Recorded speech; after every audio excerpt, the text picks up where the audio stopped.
ಬಾಗಲಕೋಟೆ ಜಿಲ್ಲಾಸ್ಪತ್ರೆಯಲ್ಲಿ 4 ದಿನದ ಹೆಣ್ಣು ಮಗು ಸಾವನ್ನಪ್ಪಿದಂತಹ ಘಟನೆ ನಡೆದಿದೆ.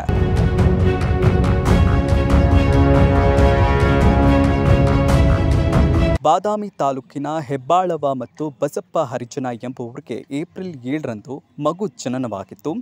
ರಾತ್ರಿಯೆಲ್ಲ ಆರಾಮಾಗಿದ್ದಂತಹ ಮಗು ಬೆಳಗ್ಗೆ ಉಸಿರು ಚೆಲ್ಲಿದಂತಹ ಕಾರಣ ಇದು ವೈದ್ಯರ ನಿರ್ಲಕ್ಷ್ಯ ಎಂದು ಗೋಳಾಡಿ ಅತ್ತಂತಹ ಘಟನೆ ಮನ ಕಲಕುವಂತೆ ಮಾಡಿತು.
ಯಾವ ಊರಮ್ಮ ನಿಮ್ಮ?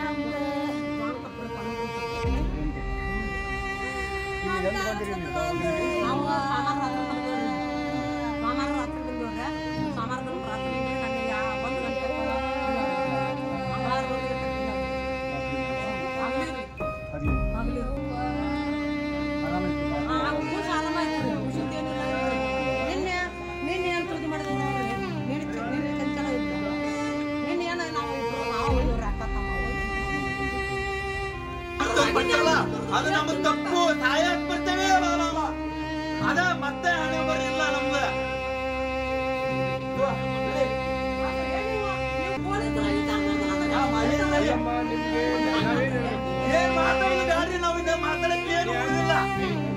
ಈ ಕುರಿತು ಸ್ಪಷ್ಟನೆ ನೀಡಿರುವಂತಹ ವೈದ್ಯರು ಮಗುವಿಗೆ ಎದೆ ಹಾಲು ಕುಡಿಸಿದ ನಂತರ ಡರಕ್ಕಿ ಹೊಡೆಸಬೇಕಾಗಿತ್ತು.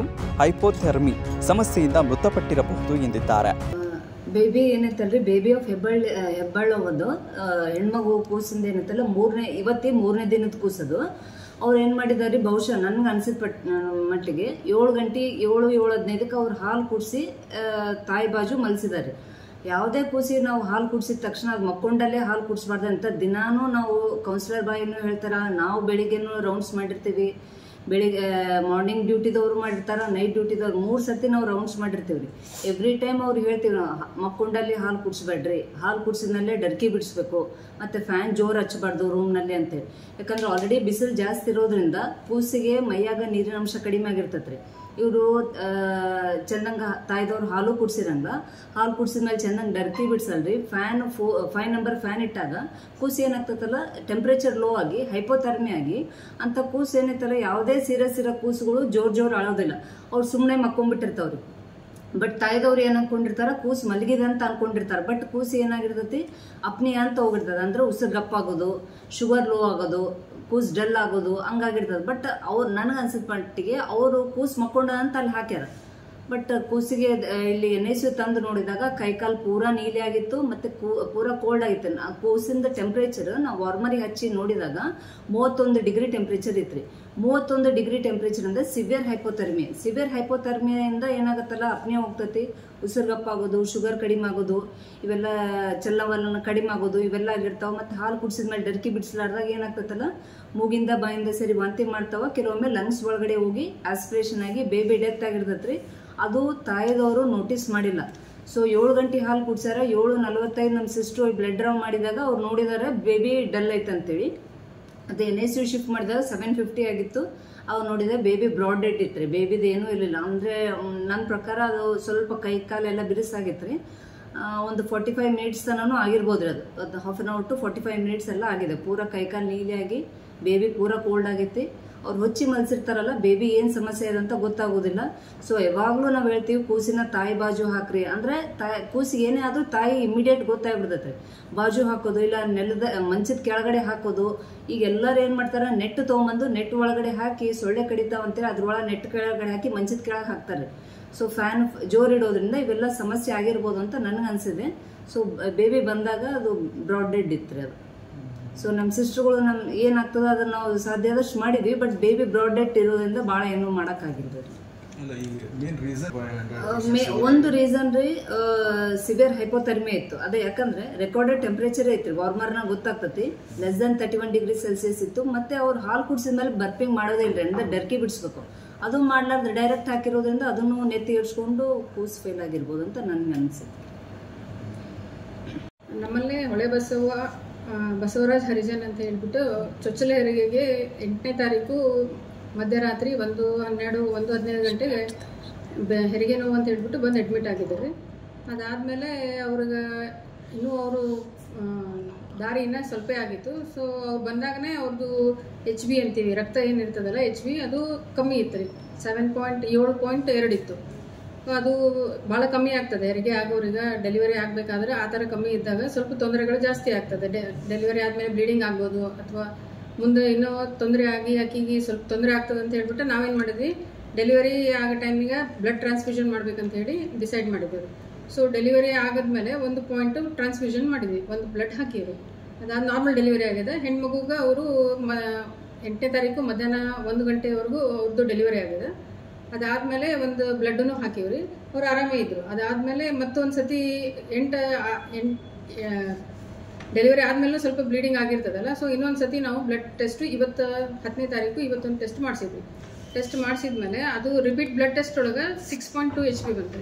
ಸೊ ಅದು ನಾವೇನು ಮಾಡಿದ್ವಿ, ಇನ್ನೊಂದು ಬ್ಲಡ್ ಟ್ರಾನ್ಸ್ಫ್ಯೂಷನ್ ಮಾಡೋಣ ಅಂತೇಳಿ ಅವರು ವಾರ್ಡ್ ಒಳಗಿದ್ದಾರಲ್ಲ ಅವ್ರನ್ನ ಕರ್ಕೊಂಡು ನಾವು ಸಾಯಂಕಾಲ 4:45 ಗಂಟೆಗೆ HD ಅಂತೀವಿ ನಾವು, ICU HD ಅಂತೀವಿ, ಅಲ್ಲಿ ಶಿಫ್ಟ್ ಮಾಡ್ಕೊಂಡು ಅಲ್ಲೇ ಬ್ಲಡ್ ಟ್ರಾನ್ಸ್ಫ್ಯೂಷನ್ ಮಾಡ್ಬೇಕಂತ ಹೇಳಿ ಅವರು ತಾಯಿಗೆ ಮತ್ತು ಮಗುಗೆ ಶಿಫ್ಟ್ ಮಾಡ್ಲಿಕ್ಕೆ ಹೇಳಿದ್ವಿ. ಆ ಟೈಮ್ನಾಗ ಬರೀ ತಾಯಿ ಅಷ್ಟೇ ಶಿಫ್ಟ್ ಆಗಿದ್ರು. ಮಗುನ ಅವರು ಅಟೆಂಡರ್ ಅಂದ್ರೆ ಅವ್ರ ತಾಯಿ ಅವ್ರ ಕಡೆ, ಅವ್ರ ಇನ್ನೊಬ್ಬರು ಅಟೆಂಡರ್ಸ್ ಕಡೆ ಅದು ಮಗು ಅಲ್ಲೇ ಇತ್ತು. ಮಗು ಅಲ್ಲೇ ಅದ. ಸಾಯಂಕಾಲ ಇನ್ನು ಅವರು 7:15 ಮಗುನ ಹಾಲು ಕುಡಿಸ್ಲಿಕ್ಕೆ ಕರ್ಕೊಂಡು ಬಂದಾರೆ. ಅವರು HD ವಾರ್ಡಿಗೆ ಕರ್ಕೊಂಡು ಬಂದು ಹಾಲು ಕುಡಿಸ್ಲಿಕ್ಕೆ ಕೊಟ್ಟಾರೆ. ಹಾಲು ಕುಡಿಸ್ಲಿಕ್ಕೆ ಕೊಟ್ಟ ಹಾಲು ಕುಡಿಸಿ ಅವರು ಇನ್ನೊಂದು ಕಾಟ್ ಮೇಲೆ ಮಲಗಿಸ್ಬಿಟ್ಟಾರೆ ಆ ಮಗುನ. ನಮ್ಮದು ಸಿಸ್ಟರ್ ಏನು ಮಾಡಿದ್ರು, ಅವ್ರಿಗೆ ಬ್ಲಡ್ ಡ್ರಾ ಮಾಡಬೇಕಲ್ಲ, ಬ್ಲಡ್ ಡ್ರಾ ಮಾಡಿ ಕ್ರಾಸ್ ಮ್ಯಾಚ್ ಮಾಡೋ ಸಂಬಂಧ ಅದನ್ನ ಬ್ಲಡ್ ಡ್ರಾ ಮಾಡಿ ತೆಗಿಬೇಕಂತ ಹೇಳಿ ಪೇಷಂಟ್ ಕಡೆ ಬಂದರು. ಬರೋಷ್ಟೊತ್ತಿಗೆ ಅವರು ಬ್ಲಡ್ ಡ್ರಾ ಮಾಡಬೇಕಾದ್ರೆ ಮಗುನ ನೋಡಿದ್ರಲ್ಲ, ಅದು ಮಗು ಯಾಕೋ ಚಲನವಲನೊಳಗಿಲ್ಲ, ಸ್ವಲ್ಪ ಕಣ್ಣು ಬೆಳ್ಳಗೆ ಮಾಡ್ಯದ ಅಂತ ಹೇಳಿ ಆ ಮಗುನ ನಮ್ಮದು ಸಿಸ್ಟ್ರು ನಮ್ಮ ಆಯನ್ ಕಡೆನೇ ಕೊಟ್ಟು ಅದನ್ನ NICUಗೆ ಇಮಿಡಿಯೇಟಾಗಿ ಕರ್ಕೊಂಡು ಹೋಗಲಿ ಅಂತ ಹೇಳಿ NICUನ ಅಲ್ಲೇ ಮಗ್ಲನೇ ಅದ ರೀ, ಒಂದು 2-3 ಹೆಜ್ಜೆ ಒಳಗೆ ಅದ. ಸೊ ನಮ್ಮದು ಆಯಮ್ಮ ಏನು ಮಾಡಿದ್ರು, ಇಮಿಡಿಯೇಟ್ಲಿ ಆ ಮಗುನ ಕರ್ಕೊಂಡು NICUಗೆ ಬಂದು ತೋರಿಸಿದ್ರಿ. ಮುಂದೆ ಪೀಡಿಯಾಟ್ರಿಷಿಯನ್ ಹೇಳ್ತಾರೆ ಅವ್ರದ್ದು. ಮತ್ತು ರಕ್ತ ಇನ್ನೂ 6.2 ಇತ್ತು, ಭಾಳ ಕಮ್ಮಿ ಆಯ್ತು ರೀ. 10-12 ಇರಲ್ಲೇ ಅರ್ಧ ಕಡಿಮೆ. ಸೊ 6.2 ಇದ್ದಾಗ ಏನಾಗ್ತದೆ, ತಾಯಿಗೆ ಅಡ್ಜಸ್ಟ್ ಆಗಿ ಮಾಡ್ಲಿಕ್ಕೆ ಬ್ಲೀಡಿಂಗ್ ಆಗೋ ಚಾನ್ಸಸ್ ಜಾಸ್ತಿ ಇರ್ತದೆ. ಏನು ಬ್ಲೀಡಿಂಗ್ ಅನ್ನೋದಕ್ಕಿಂತ ಅವ್ರನ್ನ ಉಳಿಸ್ಕೊಳ್ಳೋದು ಭಾಳ ಇಂಪಾರ್ಟೆಂಟ್ ಇರ್ತದೆ. 6.2 HB ಭಾಳ ಕಮ್ಮಿ ಇದೆ. ಆ ಥರ ಇದ್ದಾಗ ಡಿಸ್ಚಾರ್ಜ್ ಮಾಡೋದು ಸ್ವಲ್ಪ ಕಷ್ಟ ಆಗ್ತದೆ. ಇನ್ನೊಂದು ಬ್ಲಡ್ ಹಾಕಿ ಅವ್ರನ್ನ ಸ್ವಲ್ಪ ಮಾನಿಟರ್ ಮಾಡಿ ಆಮೇಲೆ ಡಿಸ್ಚಾರ್ಜ್ ಮಾಡೋರು ಇದ್ದೀವಿ. ಅದ್ರ ಸಂಬಂಧ ನಾವು ಅವ್ರನ್ನ ಸಾದಾ ವಾರದಿಂದ HDU ಕರ್ಕೊಂಡು ಬಂದೀವಿ. ಅಟ್ಲೀಸ್ಟ್ ನಾವು ಇಲ್ಲಿ ನಮ್ಮ ಮಾನಿಟರ್ ಮಾಡ್ಕೊತ ಅವ್ರಿಗೆ ನಾವು ಬ್ಲಡ್ ಟ್ರಾನ್ಸ್ಫ್ಯೂಷನ್ ಮಾಡ್ಬೋದು ಅಂತ ಹೇಳಿ. ಸೊ ಅವರು ಬ್ಲಡ್ ಟ್ರಾನ್ಸ್ಫ್ಯೂಷನಿಗೆ ಮೊದಲು ಒಲ್ವಲ್ಲ ನಮಗೆ ಡಿಸ್ಚಾರ್ಜ್ ಮಾಡ್ರಿ ಅಂದರೆ, ಆಮೇಲೆ ನಾವು ಹೇಳಿದ್ಮೇಲೆ ಹೇಳಿದೇವ್ರಿ ಈ ಥರ ಆಗ್ತದೆ ಅಂದಾಗ ಅವ್ರು ತಯಾರಾದ್ರಿ. ಅದಕ್ಕೆ ತಯಾರಾದ್ಮೇಲೆ ನಮ್ಮ ಸಿಸ್ಟರ್ ಹೋಗ್ಬಿಟ್ಟು ಇನ್ನೇನು ಕ್ರಾಸ್ ಮ್ಯಾಚಿಂಗ್ ಮಾಡಿ ಬ್ಲಡ್ ತರಬೇಕಲ್ರಿ, ಬ್ಲಡ್ ಬ್ಯಾಂಕಿಂದ ಕ್ರಾಸ್ ಮ್ಯಾಚ್ ಮಾಡೋಕ್ಕೆ ಬ್ಲಡ್ ಡ್ರಾ ಮಾಡೋಕ್ಕೆ ಹೋದಾಗ ಇದು ಮಗುದು ಈ ಥರ ಆಗಿದ್ದು ಗೊತ್ತಾಗುತ್ತೆ. ಅದಂತ ಹೇಳ್ಬಿಟ್ಟು ಅವ್ರು ಡಿಸ್ಚಾರ್ಜ್ ಮಾಡಂದ್ರೂ ನಾವು ಮಾಡಿರಲಿಲ್ಲ. ಅವ್ರಿಗೆ ಬ್ಲಡ್ ಹಾಕಿ ಅವ್ರಿಗೆ ಸ್ಟೇಬಲ್ ಮಾಡಿ ಅವ್ರೂ ಸ್ವಲ್ಪ ಹೆಲ್ದಿ ಆಗಿನೇ ಮನೆಗೆ ಕಳಿಸ್ಬೇಕಂತ ಹೇಳಿ ನಾವು ಅದು ಒಂದು ನಮ್ಮದು ಇಚ್ಛಾದಿಂದ ಅವ್ರನ್ನ ಇಟ್ಕೊಂಡಂಗೆ ಆಯ್ತು. ಇನ್ನಷ್ಟು ಅಪ್ಡೇಟ್ಗಳಿಗಾಗಿ ಫಾಲೋ ಮಾಡಿ ವಿಜಯ ಧ್ವನಿ ನ್ಯೂಸ್.